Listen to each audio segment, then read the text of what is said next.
Assalamualaikum warahmatullahi wabarakatuh. Okey, kembali bersama saya Muhammad Rais bin Azhar.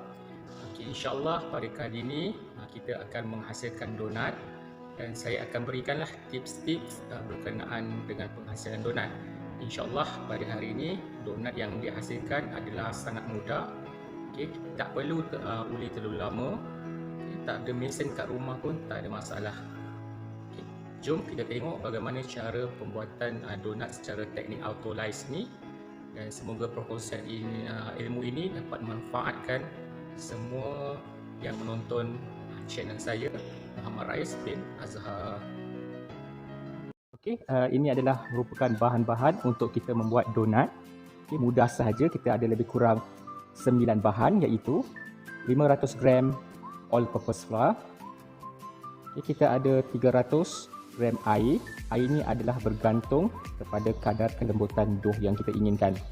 Kita juga ada 1 TSP baking powder, 50 gram gula caster, 1,5 TSP garam halus, 6 gram yeast kering segera, kita ada 1 biji telur grade B, kita ada lebih kurang 40 gram margarin, dan yang terakhir sekali kita perlukan lebih kurang 40 gram juga susu tepung. Okay, itu sahaja bahan-bahan untuk kita membuat donat. Ini adalah keadaan dough yang telah kita uli tadi, lebih kurang 2-3 minit. Okey, adunan ni memang lembik dan dia tidak licin lagi. Tak ada masalah, jangan khawatir. Kita akan rehatkan dia lebih kurang 1 jam ataupun 2 jam. Okay, maksimum saya sarankan lebih kurang 5 jam lah. Okey, itu sahaja. So, kita akan kembali semula selepas 1 jam ataupun 2 jam. Okey, sejam telah berlalu. Kita akan tengok dough kita, autolyse dough kita bagaimana. So, ini adalah hasil dia, yang mana kita dah rehatkan. So, tengok dough dia dah agak cantik dan kita boleh, kata dia punya gluten dah develop lah, dan dia mudah dicari, dia tak macam mudah putus, dia lebih licin lagi. Okay, ini baru 1 jam. Sekiranya tuan-tuan ataupun puan-puan biarkan dia lebih lama, lebih baik. Okey, saya buat 1 jam saja. Saya akan ketepikan dough saya terlebih dahulu. Saya akan teruskan untuk proses mengadun donat. Okay, bila dough autolyse kita dah siap, langkah seterusnya adalah untuk kita bancuh yeast kita. Make sure kita punya air ni adalah suam. Air lebih kurang 1/8 cup lah. Okay, dan masukkan yeast sedikit dan juga sedikit gula. Gula yang kita ambil daripada 50 gram. Rasa tu kurang 1 atau 1 TSP cukup. Dan yang ni bertujuan untuk kita nak bagi yeast ni bertindak dengan lebih efisien lagi. Dan kita masukkan yeast. Kita biarkan yeast ni lebih kurang 10 minit sehingga dia nampak membiak.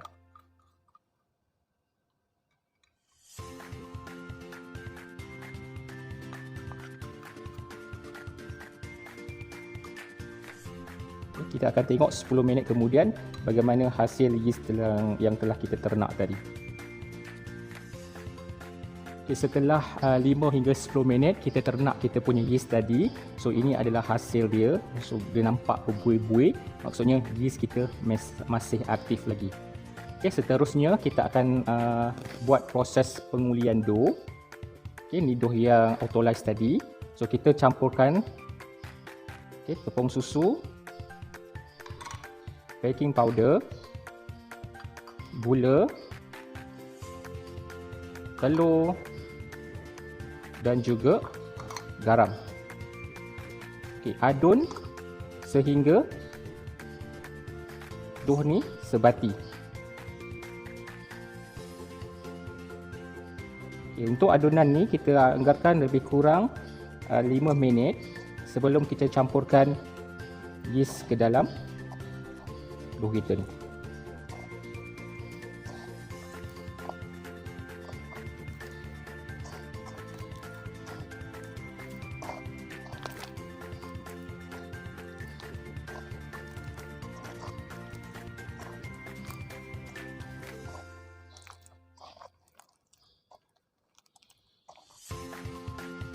Okay, dah uli tadi, okay, kita tengok dough kita memang agak lembik sedikit dan kita masukkan yeast yang telah kita ternak tadi. Okay, jangan khawatir ya, dough memang agak lembut sedikit sebab kita akan buat proses yang seterusnya nanti. Sebab tu kita mudah untuk uli.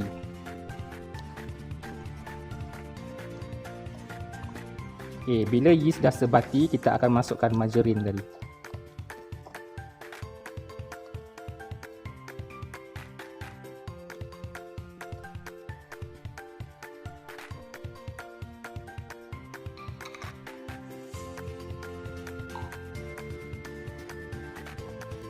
Okay, uli dough sehingga sebati dan dia agak licin sedikit.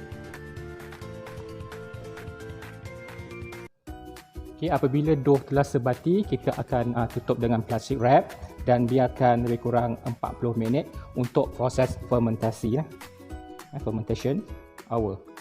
Okay, ini adalah keadaan dough kita yang telah kita rehatkan lebih kurang 40 minit.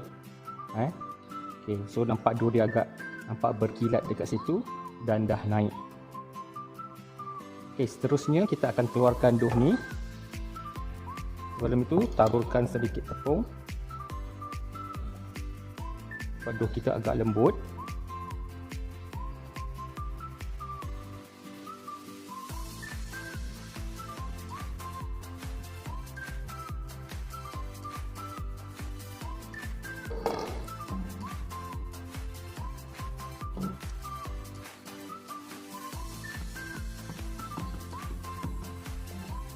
Keluarkan udara yang terdapat di dalam dough ni lah.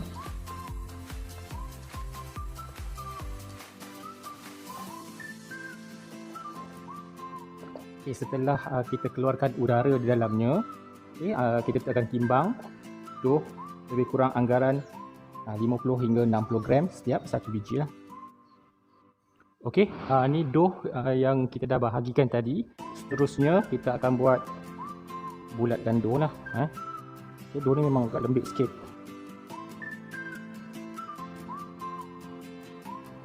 Okay, dough telah siap kita bahagikan dan bulatkan. Anggaran dough saya buat ni antara 55 hingga 60 gram setiap satu biji. Okay, dapat dalam 20 biji. Okay, setelah kita bulatkan, okay, dough dia memang agak lembik sikit. Dan kita biarkan lagi untuk resting dia sebab kita dah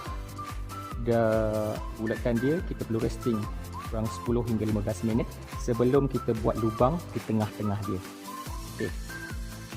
Okay, selepas 10 minit kita dah boleh buat dia punya bentuk lah.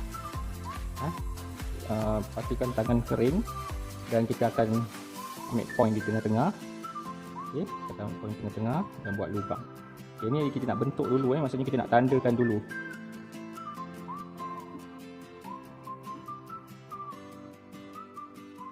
Kita bulat-bulatkan dan kita membentuk. So yang ni kita akan besarkan sedikit lubang dia. Okay, besarkan sedikit lubang dia. Anggaran macam ni. Dan kita akan biarkan di atas adalah dalam dulang yang telah kita letak sedikit tepung dan susun. Okay, sehingga semua ni selesai.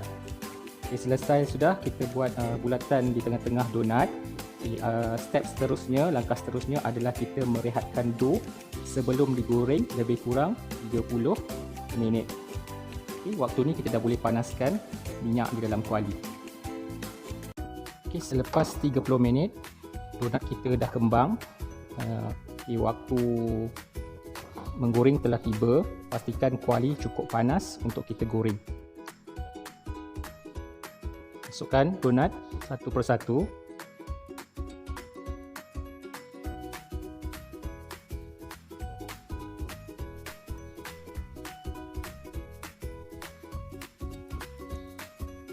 Jangan masuk terlalu banyak. Ini kalau kata masuk terlalu banyak menyebabkan anda untuk menjaga dia. Sebab apa, kalau dia masak, dia akan masak dengan sekata terus.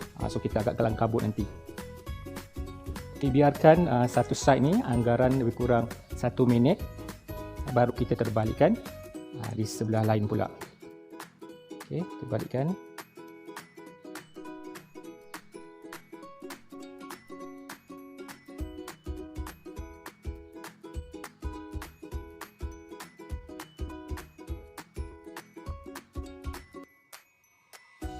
Okey, apabila kedua-dua belah telah masak, kita boleh tengok kesan efek donut ring yang kita nampak line putih tadi tu. Ini adalah donut ring lah. Ini dia. Okey, dah boleh angkat. Selesai sudah kita menggoreng donat, dapat 20 biji keseluruhannya dengan cantik. Kita kena tunggu sejuk terlebih dahulu sebelum kita salut dengan gula. Apabila donat dah sejuk sedikit, bolehlah kita gunakan gula caster ataupun gula icing ataupun snow powder. Tak ada masalah. Saya gunakan gula caster. So saya ambil sebiji dan sudah sembilan lah.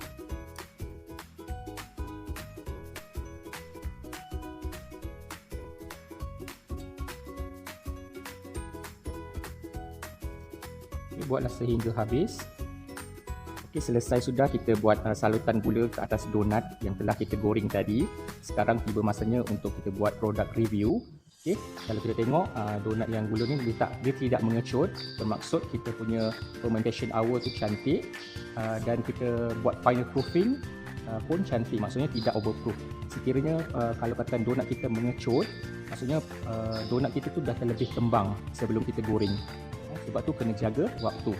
Okay, kita tengok tekstur dalaman donat kita, dia agak halus di dalaman dia, dan bila kita tekan dia boleh bounce back balik lah, ataupun dia boleh menganjal balik. Ini menandakan kita punya donat adalah gebu. Sama juga yang inilah, bila kita tekan dia boleh menganjal balik. Maksudnya dalaman dia cukup masak dan rongga-rongga tu dia boleh menendang balik donat kita ke bentuk yang asal. Okay, itu sahaja daripada saya, Muhammad Rais bin Azhar. Saya harap dengan tips yang saya berikan ni semua dapat manfaat